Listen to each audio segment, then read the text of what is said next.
All right, everybody, welcome back to the channel. Hope you guys are doing well. Thanks for joining today. We are back on the Grand Rapids in Indiana, and I had a request to show how to make the staging area below the layout. And you know what? I realized that that's actually a great idea. I don't think I've ever seen anyone make a video about this.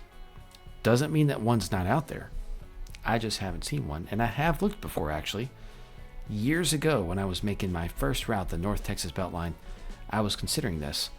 But here with the Grand Rapids in Indiana, I did finally make one. It's just one track. Essentially, I run the train in, then I'll just, go to the editor mode, consist, and just, turn it around. Boom, then it's done. That's because the way I'm assuming I would model this on like an actual in-scale layout is this would be a section. I would just pull this whole section out. And like it would literally be designed to be able to be pulled out, put on a little cart, rolled off to the side, and put another one in its place. And then I've got a train ready to go, to run from here. And that's kind of the idea with which I want to use.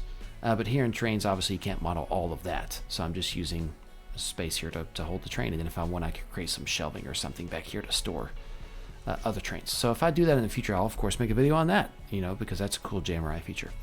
But I did learn from doing this how to do it correctly, because I did everything wrong.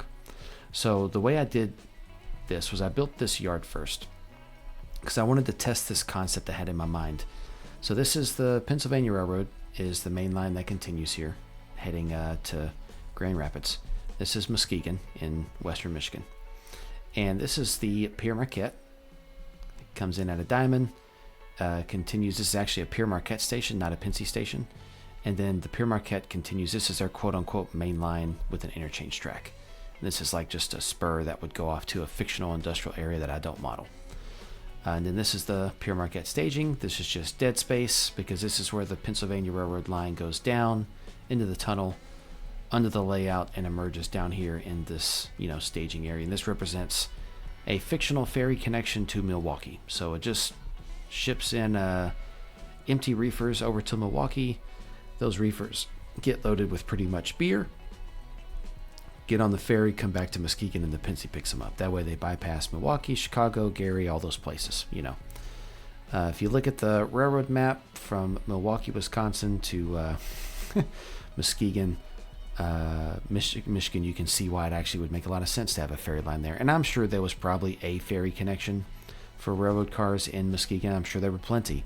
I just don't know if there was a dedicated one that hauled beer cars out of Milwaukee. I don't know. I didn't really bother to look it up. I just came up with the idea myself. But anyways, here's how you want to do this if you're going to do it correctly. Whatever you're going to lower into a lower level, or consequently if you want to raise it and put it above, you want to do that part first. So, I've got the textures painted here. I don't have a lot of scenery added, but I do have the textures painted. Whichever level you want to put the texture painting on, you want to do that one last. Whichever level you're going to completely artificially build, either above or below, do that one first. So as a quick example, let's say that I wanted over here to just make a quick yard, and what we're going to do is we're going to essentially have this yard go be below whatchamacallit, and we're going to lower it below. Okay, so right now it's at the same level of this. Let's see, what's the height of this track here? So I don't have any scenery down here. I just have the track. The height is more or less, negative 19.16. So if you go for negative 20, that's reasonable enough. It does get a bit higher by here because I'd already started the upgrade. Yes, even right there, by that point. And then those are all for the track right there. That's fine. What about this one? Yeah, there we go. So at this point right here, it's level beyond that. And over here, it's got an upgrade. I think I eventually used like 2.5% grade. It's pretty steep. For a model railroad, that's not bad. You just need a few extra locomotives. But let's say you want to make this the lower part, right? The other thing I'd recommend you do is go ahead and figure out what you're going to use for the bottom. So I used this retaining wall spline, BDW retaining wall 2. You can get it off the download station because it's got this, see? And then what I did was I moved it over to where it would fit under the tracks. I just had one, so it wasn't really a big deal. This one, obviously being 3, it's a little tougher, right? And then what I did was I figured out how much lower it needed to be in order to fit beneath the track. So let's try like I don't remember. Let's try like -8. Maybe that's enough. Maybe it's too much. I'm not sure. That actually looks like it's pretty good. Maybe a bit too low. Let's do like -7.5. -7.5. Sorry, not positive. Yeah, so see, that's a little bit too high, potentially. So maybe we'll go for like 6.5. Yeah, perfect. Okay, so -7.65. That's good enough for me. So we got to keep in mind that we're going to make sure that this retaining wall spline that's going to be essentially the bottom, the baseboard beneath the track, we got to make sure it's -7.65 units below. And remember, this is specifically for that one retaining wall. It would, of course, would be different for whichever asset you decide to use. Then what you want to do is you want to figure out, okay, so we're going to lower all of this by 20, right? We're going to get to that and do that soon. So you can see that I kind of need the retaining wall to go here too. So, you know, you would want to go this way with it to make sure you cover everything, just like so.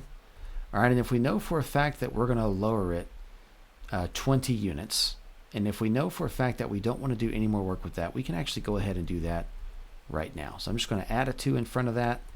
Those will go down 27 units, or 20 units, sorry, and then they're waiting for us, okay?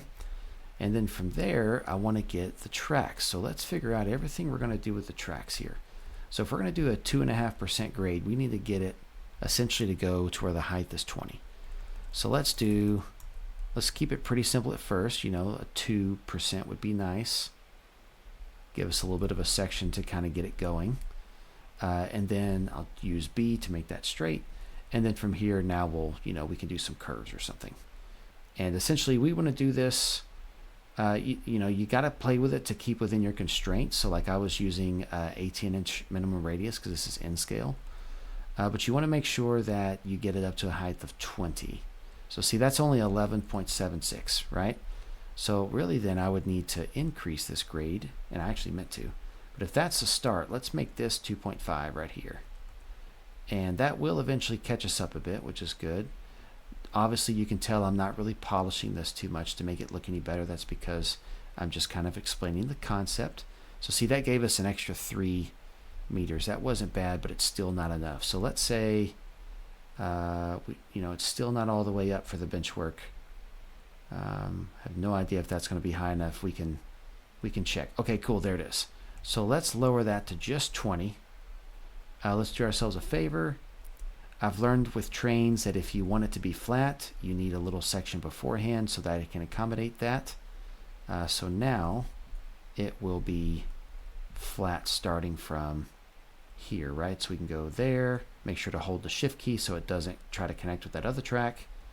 And then we can get it, around this curve, right? So this is all going to be at the level of the current bench work. And so I'm going to go ahead and put that at a 20 just so it's kind of a placeholder. But here's the thing.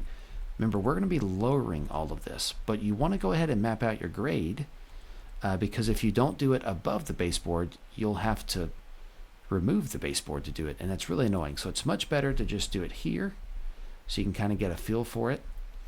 And then you can just lower everything by 20 units. So literally what we're going to do, we're going to go in here and we're going to lower everything by 20 units. Ready? So down, down, down, down, down, down, down. Okay, so see now those tracks are sitting nice and pretty where we want them, right? But these are not. So we look at that one. Okay, that was just 0, so -20. All right, that one. So we're going to go 20 units below that, right? So that's -19.53. Got to do a little bit of math. There's that. And then you're just going to do this all the way through, right? And that's going to take me a minute, and I really honestly don't want to sit here for it. But, you kind of get the point, right? So let's do at least a couple.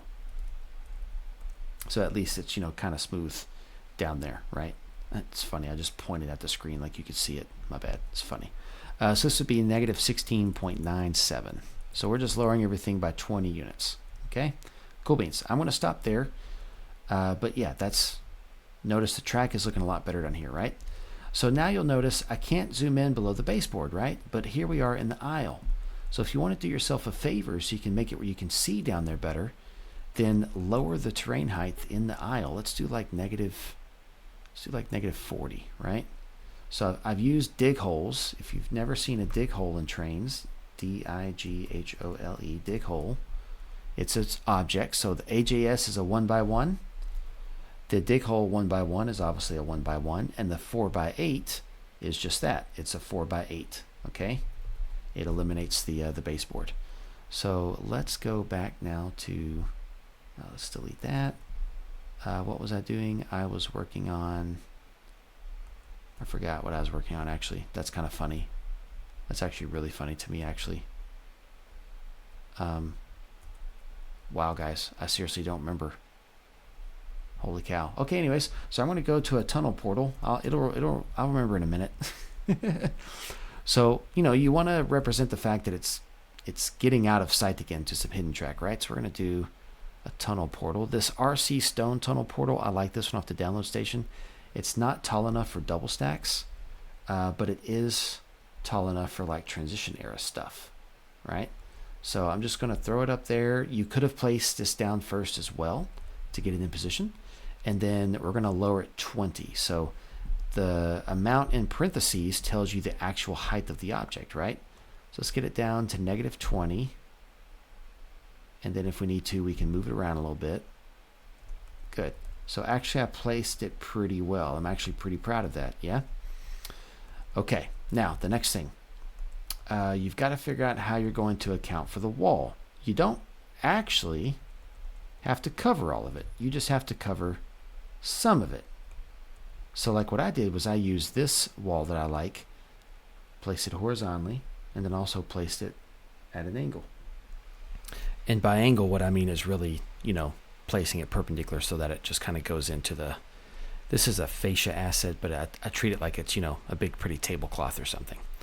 All right, now keep in mind if you try to drive a train in cab mode down there, it's not going to look good.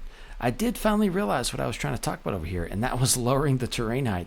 So if you lower the terrain height here, it's going to seem kind of wompy at first. It's not really a big deal because over in the dig hole, you know, it's not going to change anything that you see, right?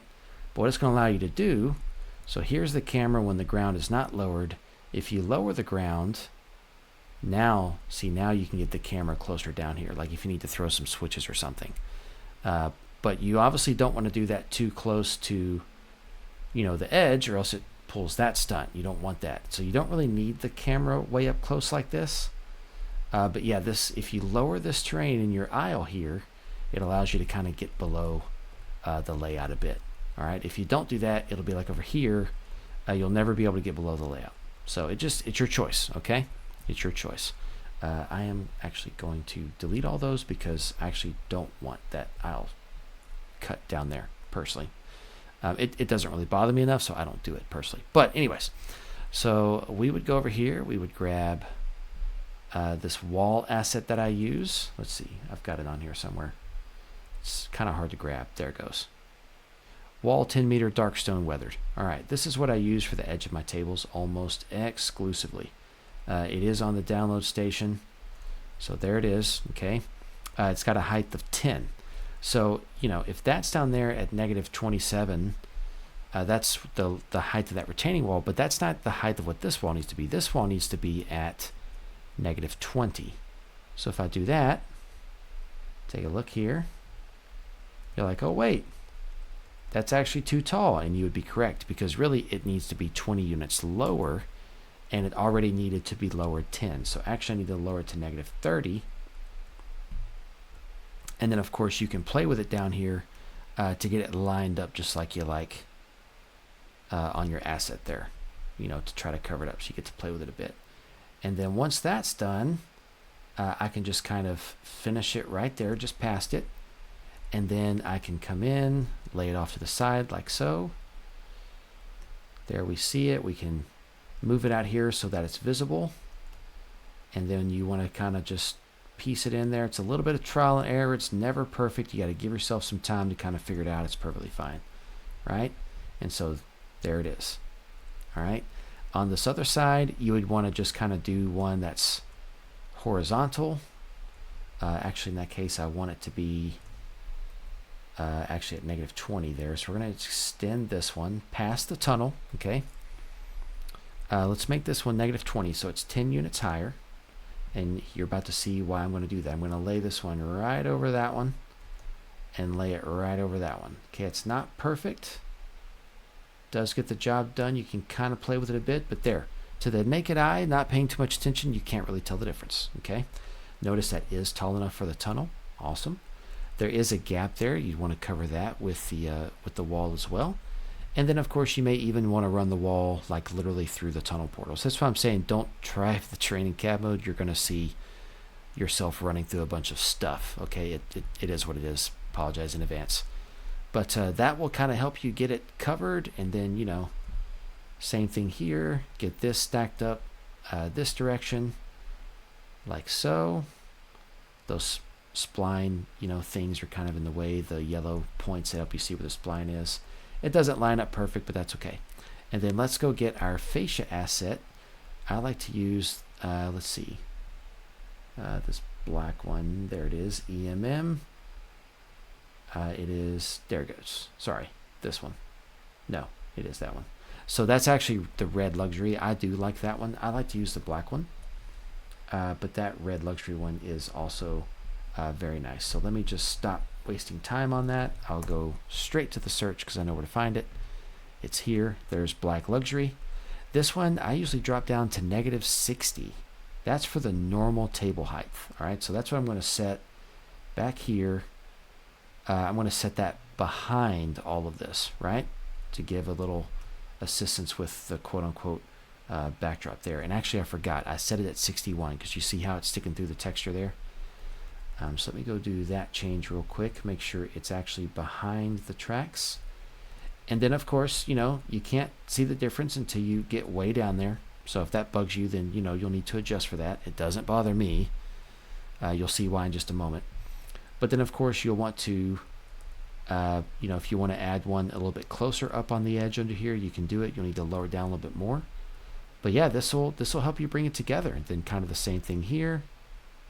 Bring it down. You can set it up right there behind your tunnel. And of course, if you're driving a train through the tunnel, it will look terrible because you'll be driving through this black fascia. But the point is, you know, you can use it to help cover up that gap, for example. And then once you place this wall down that I have, oop, not that one. No, stop it. Fine. There it goes.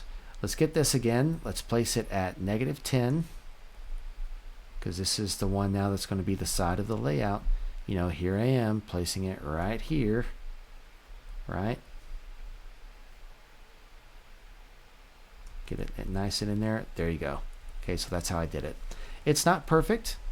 It's pretty good. I don't have any serious complaints about it. It's great for staging something. I'll be honest, I wouldn't want to try to do any scenery items really. You'd have to custom lower every single one of them by 20 units.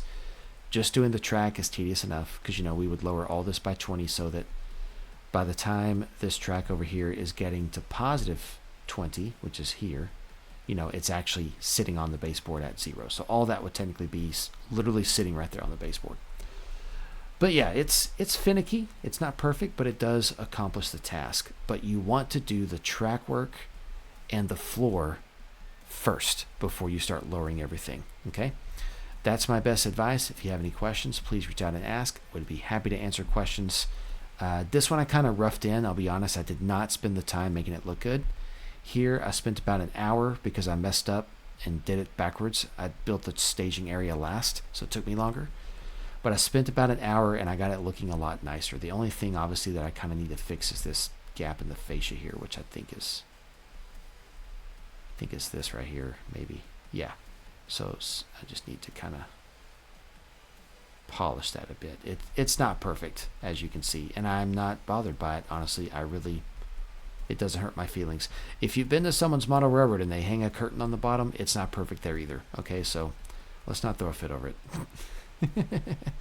But yeah, hopefully this was helpful. I never thought about making that into a video, but that was a good idea. Thank you for the person who asked. You know who you are. All right, ladies and gentlemen, thanks for watching. Catch you guys next time.